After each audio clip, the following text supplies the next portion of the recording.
Bonjour à toutes et à tous, c'est Tom le jardinier. On se retrouve aujourd'hui avec lesjardineries Point Vert pour planter un arbre fruitier. Ici, c'est un mi-tige, mais vous pouvez faire pareil avec des basses tiges et des hautes tiges.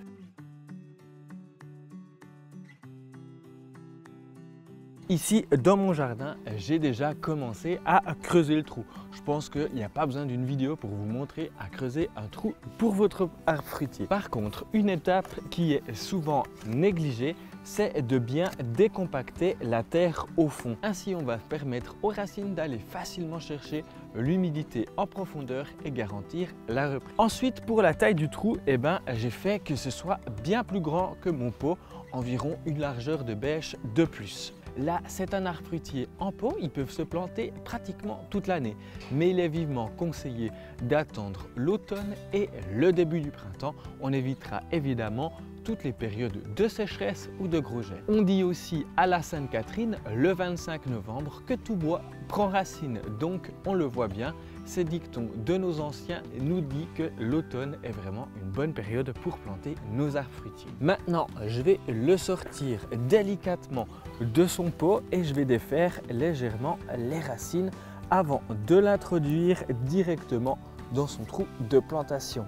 Là, je peux voir qu'il est trop bas. Avec son futur tuteur, je vois que je peux facilement le remonter un petit peu. Il a un point de greffe et ce point de greffe doit être vraiment en dehors du sol. Et on va être à peu près à 2 cm légèrement au-dessus de la hauteur de la motte. Donc là, je peux remettre un petit peu de terreau dans mon trou. En parlant de la terre, si tu as un sol très argileux ou de mauvaise qualité, qui est très pauvre, n'hésite pas à mélanger avec la terre que tu vas mettre pour combler le trou un bon sac de terreau ou de compost, un compost bien décomposé, car on ne met pas de fumier ou d'engrais tout proche des racines. Ça risquerait de les brûler et d'avoir un arbre qui ne reprend pas au début du printemps. Je vais lui enlever son tuteur parce que je vais en mettre un petit peu plus épais qui a une meilleure résistance au vent. Là, je vais le mettre carrément ici, l'un côté des vents dominants. Et maintenant, je vais combler avec la terre et je vais tasser au fur et à mesure pour bien avoir de la terre en contact avec les racines.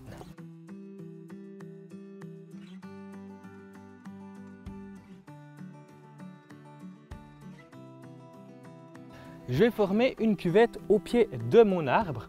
Comme ça, quand je vais arroser, l'eau ira directement à son pied. On l'arrosera ici directement à la plantation, même si on fait ça un jour un petit peu pluvieux, avec au moins un arrosoir de 20 litres. Ensuite, il faudra l'arroser cet automne, si vous voyez qu'il fait quelques jours de beau. Et sinon, il faudra aussi continuer au printemps et l'été prochain pour vraiment garantir sa reprise. Théoriquement, après une bonne année, plus trop besoin de faire de gros arrosages.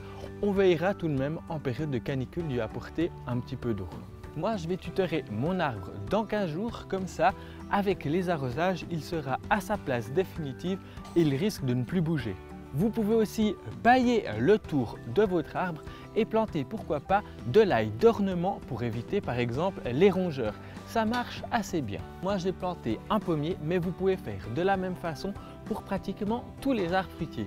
N'hésitez pas non plus à demander un conseil pour le choix de votre variété auprès d'un vendeur des jardineries Point Vert.